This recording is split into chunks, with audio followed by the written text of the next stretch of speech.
Praise the lord. హల్లెలూయా. ఒక సంవత్సరం ప్రణాళికతో అనుదిన బైబిల్ పఠనం. ఈరోజు 28 మే 2025. ఈ సంవత్సరంలో 148వ రోజు. ఈ రోజు కొరకు ఏర్పాటు చేయబడిన బైబిల్ వాక్య భాగాలు పాత నిబంధన మొదటి దినవృత్తాంతములు 23, 24, 25 అధ్యాయాలు మరియు కొత్త నిబంధన యోహాను సువార్త 11వ అధ్యాయము 1వ వచనం నుండి 17వ వచనం వరకు. మొదటిగా మొదటి దినవృత్తాంతంలో 23వ అధ్యాయము. దావీదు ఏండ్లు నిండిన వృద్ధుడాయను గనుక అతడు తన కుమారుడైన సొలొమోనును ఇజ్రాయేలీల మీద రాజుగా నియమించను. మరియు అతడు ఇజ్రాయేలీల అధిపతులందరినీ, యాజకులను, లేవీయులను సమకూర్చను.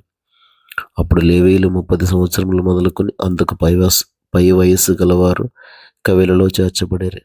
వారి సంఖ్య 38,000 పురుషులు. వీరిలో 24,000 మంది యెహోవా మందిరపు పని విచారించువారుగాను, 6,000 మంది అధిపతులుగాను, న్యాయాధిపతులుగాను ఉండిరి.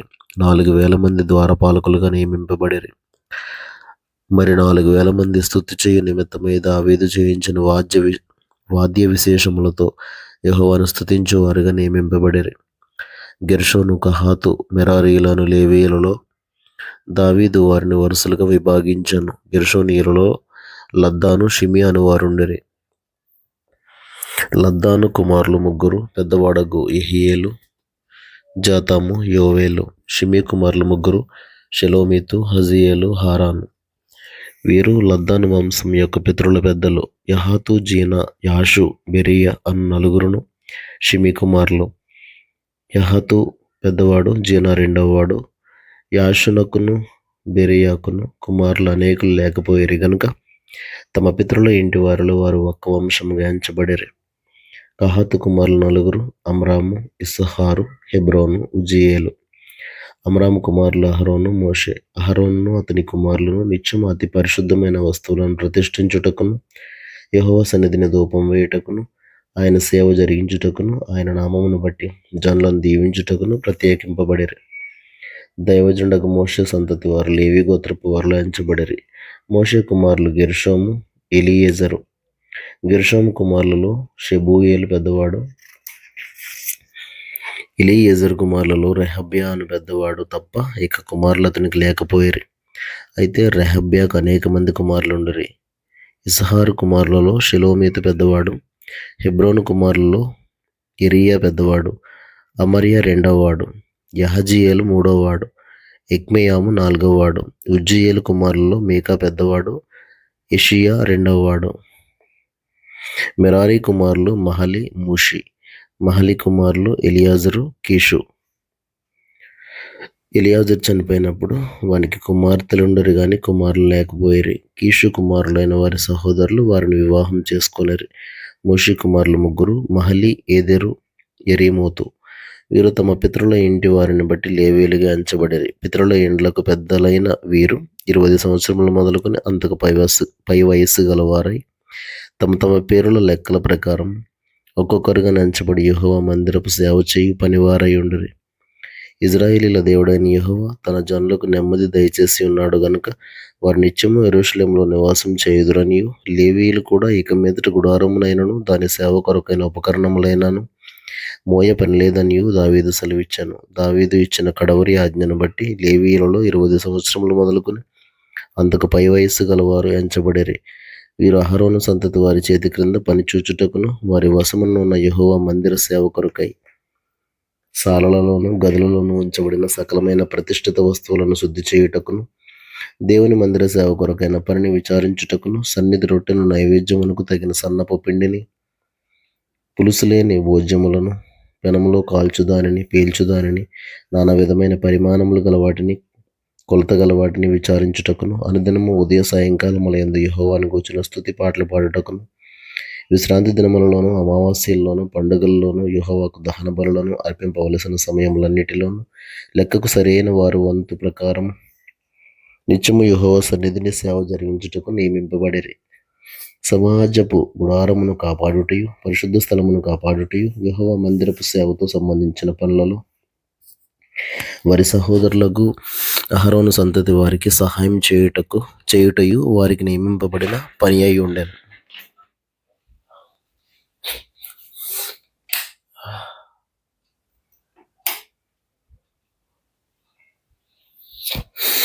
మొదటి దినవృత్తాంతంలో 24వ అధ్యాయం. అహరోను సంతతి వారికి కలిగిన వంతులేవనగా, అహరోను కుమారులు నాదాబు, అబీహు, ఎలియాజరు, ఈతామారు. నాదాబును అబీహూయును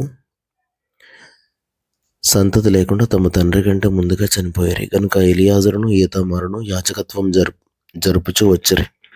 దావీదు ఎలియాజరు సంతతి వారిలో సాదోకును ఈతామారు సంతతి వారిలో అహీమెలకును ఏర్పరిచి వారి వారి జనం యొక్క లెక్కను బట్టి పని నియమించను. వారిని ఏర్పరచుటలో ఈతామారు సంతతి వారిలోని పెద్దల కంటే ఎలియాజరు సంతతి వారిలోని పెద్దలు అధికులుగా కనబడిరి కనుక ఎలియాజరు సంతతి వారిలో 14 తమ పితరుల ఇంటి వారికి పెద్దలుగాను, ఈతామారు సంతతి వారిలో 8 మంది తమ తమ పితరుల ఇంటి వారికి పెద్దలుగాను నియమింపబడిరి.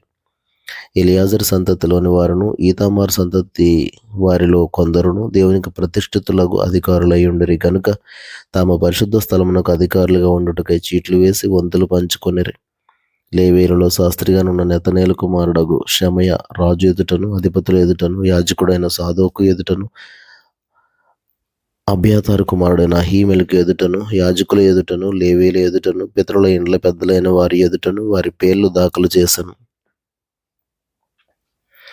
ఒక్కొక్క పాత్రలో నుండి ఒక పితరుని ఇంటి చీటి ఎలియాజరు పేరటను, ఇంకొకటి ఈతామారు పేరటను తీయబడను. మొదటి చీటి యెహోయారీబునకు, రెండవది యెదాయాకు, మూడవది హారీమునకు, నాలుగవది సెయూరీమునకు, ఐదవది మల్కీయాకు, ఆరవది మియామినుకు, ఏడవది హక్కోజునకు, ఎనిమిదవది అబియాకు, తొమ్మిదవది యేషూవకు, 10వది షెకన్యాకు, 11వది ఎలియాషీబునకు, 12వది యాకీమునకు, 13వది హుప్పాకు, 14వది యెషబాబునకు, 15వది బిల్గాకు, 16వది ఇమ్మీరునకు, 17వది హెజీరునకు, 18వది హప్పిసేసునకు, 19వది పెదహయాకు, 20వది యెహెజ్కేలునకును, 21వది యాకీనునకు, 22వది గామూలునకు, 23వది దెలయ్యాకు, 24వది మయజ్యాకు పడెను. ఇశ్రాయేలీయుల దేవుడైన యెహోవా వారి పితరుడగు అహరోనుకు ఆజ్ఞాపించిన కట్టడ ప్రకారముగా వారు తమ పద్ధతి చొప్పున యెహోవా మందిరంలో ప్రవేశించి చేయవలసిన సేవాధర్మం ఇలాగున ఏర్పాటు ఆయను. శేషించిన లేవీ సంతతి వారెవరనగా, అమ్రాము సంతతిలో షూబాయేలు సంతతిలో యెహెద్యాహును, రెహబ్యా ఇంటిలో అనగా రెహబ్యా సంతతిలో పెద్దవాడైన ఇష్షియాయును, ఇస్సాహారీయులలో షెలోమోతు సంతతిలో యహతును, హెబ్రోను సంతతిలో పెద్దవాడైన యెరీయా, రెండవ వాడైన అమర్యా, మూడవ వాడైన యహజీయేలు, నాలుగవ వాడైన ఇక్మెయాములను, ఉజ్జీయేలు సంతతిలో మీకాయును, మీకా సంతతిలో షామీరును, ఇష్షియా సంతతిలో జకర్యాయును, మిరారీ సంతతిలో మహలి, మూషి అనువారును, యహజీయాహు సంతతిలో బెనోయును. యహజీయాహు వలన మెరారికి కలిగిన కుమారులు ఎవరనగా బెనో, షోహము, జకూరు, ఇబ్రి. మహలికి ఎలియాజరు కలిగెను, వీనికి కుమారులు లేకపోయిరి. కీషు ఇంటివాడు అనగా కీషు కుమారుడు యెరహ్మెయేలు. మూషి కుమారులు మహలి, ఏదెరు, యెరేమోతు. వీరు తమ పితరుల ఇండ్లను బట్టి లేవీయులు. వీరును తమ సహోదరులైన అహరోను సంతతి వారు చేసినట్లు రాజైన దావీదు ఎదుటను, సాదోకు, అహీమెలకు అను యాజకుల్లోను, లేవీయుల్లోను, పితరుల ఇండ్ల పెద్దల ఎదుటను, తమలో నుండి పితరుల ఇంటి పెద్దలకును తమ చిన్న సహోదరులకును చీట్లు వేసుకొనిరి. మొదటి దినవృత్తాంతంలో 25వ అధ్యాయం. మరియు దావీదును సైన్యాధిపతులను ఆసాపు, హేమాను, యెదూతూను అను వారి కుమారులలో కొందరిని సేవ నిమిత్తమై ప్రత్యేకపరిచి సితారాలను, స్వరమండలములను, తాళములను వాయించుచు ప్రకటించున్నట్లుగా నియమించిరి. ఈ సేవా వృత్తిని బట్టి ఏర్పాటైన వారి సంఖ్య ఎంత అనగా, ఆసాపు కుమారులలో రాజాజ్ఞ ప్రకారముగా ప్రకటించుచు ఆసాపు చేతి క్రింద నుండి ఆసాపు కుమారులైన జక్కూరు, యోసేపు, నెతనియా, అసరియేలా అనువారు యెదూతూను సంబంధులలో స్తుతిపాటలు పాడుచు యెహోవాను స్తుతించుటకై సితారాను వాయించుచు ప్రకటించు తమ తండ్రి అయిన యెదూతూను చేతి క్రింద నుండి యెదూతూను కుమారులైన గెదల్యా, జెరి, యెషయా, హషబ్యా, మత్తిత్యా అను 6. హేమాను సంబంధులలో హేమాను కుమారులైన బక్కీయాహు, మత్తనియా, ఉజ్జీయేలు, షెబూయేలు, యెరీమోతు, హనన్యా, హనానీ, ఎలీయాతా, గిద్దల్తి, రోమంతియెజరు, ఇష్బెకాషా, మల్లోతి, హోతీరు, మహజియోతు అనువారు వీరందరూ దేవుని వాక్కు విషయంలో రాజునకు దీర్ఘదర్శియగు హేమాను యొక్క కుమారులు. హేమాను సంతతిని గొప్ప చేయుటకై దేవుడు హేమానునకు 14 కుమారులను 3 కుమార్తెలను అనుగ్రహించి ఉండెను. వీరందరూ ఆసాపునకును యెదూతూనునకును హేమానునకును రాజు చేసి ఉన్న కట్టడ ప్రకారము యెహోవా ఇంటిలో తాళములు, స్వరమండలములు, సితారాలు వాయించుచు గానము చేయుచు తమ తండ్రి చేతి క్రింద దేవుని మందిరపు సేవ జరిగించుచుండిరి. యెహోవాకు గానం చేయుటలో నేర్పు పొందిన తమ సహోదరులతో కూడానున్న ప్రవీణులైన పాఠకుల లెక్క 288. తాము చేయు సేవ విషయంలో పిన్నయ్యని, పెద్దయ్యని, గురువని, శిష్యుడని భేదం లేకుండా వంతల కొరకై చీట్లు వేసిరి. మొదటి చీటి ఆసాపు వంశమందున్న యోసేపు పేరట పడెను. రెండవది గెదలియా పేరట పడెను. వీడును వీని సహోదరులను కుమారులను 12. మూడవది జక్కూరు పేరట పడెను. వీడును వీని కుమారులను సహోదరులను 12. నాలుగవది ఇజ్రీ పేరట పడెను. వీడును వీని కుమారులను సహోదరులను 12. ఐదవది నెతన్యా పేరట పడెను. వీని కుమారులను సహోదరులను 12. ఆరవది బక్కీయాహు పేరట పడెను. వీని కుమారులను సహోదరులను 12. ఏడవది యెసరియేలా పేరట పడెను. వీని కుమారులను సహోదరులను 12. ఎనిమిదవది యెషయా పేరట పడెను. వీని కుమారులను సహోదరులను 12. తొమ్మిదవది మత్తనియా పేరట పడెను. వీని కుమారులను సహోదరులను 12. 10వది షిమీ పేరట పడెను. వీని కుమారులను సహోదరులను 12. 11వది అజరేలు పేరట పడెను. వీని కుమారులను సహోదరులను 12. 12వది హషబ్యా పేరట పడెను. వీని కుమారులను సహోదరులను 12. 13వది షూబాయేలు పేరట పడెను. వీని కుమారులను సహోదరులను 12. 14వది మత్తిత్యా పేరట పడెను. వీని కుమారులను సహోదరులను 12. 15వది యెరేమోతు పేరట పడెను. వీని కుమారులను సహోదరులను 12. 16వది హనన్యా పేరట పడెను. వీని కుమారులను సహోదరులను 12. 17వది ఇష్బెకాషా పేరట పడెను. వీని కుమారులను సహోదరులను 12. 18వది హనానీ పేరట పడెను. వీని కుమారులను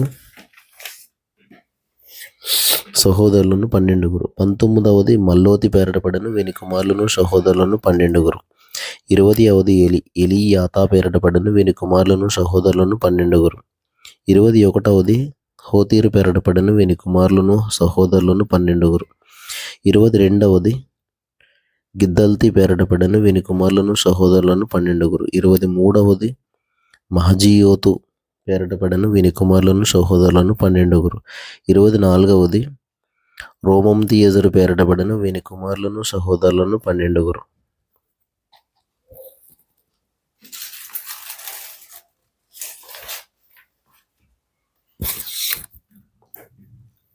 క్రొత్త నిబంధన యోహాను సువార్త 11వ అధ్యాయము మొదటి 17 వచనాలు.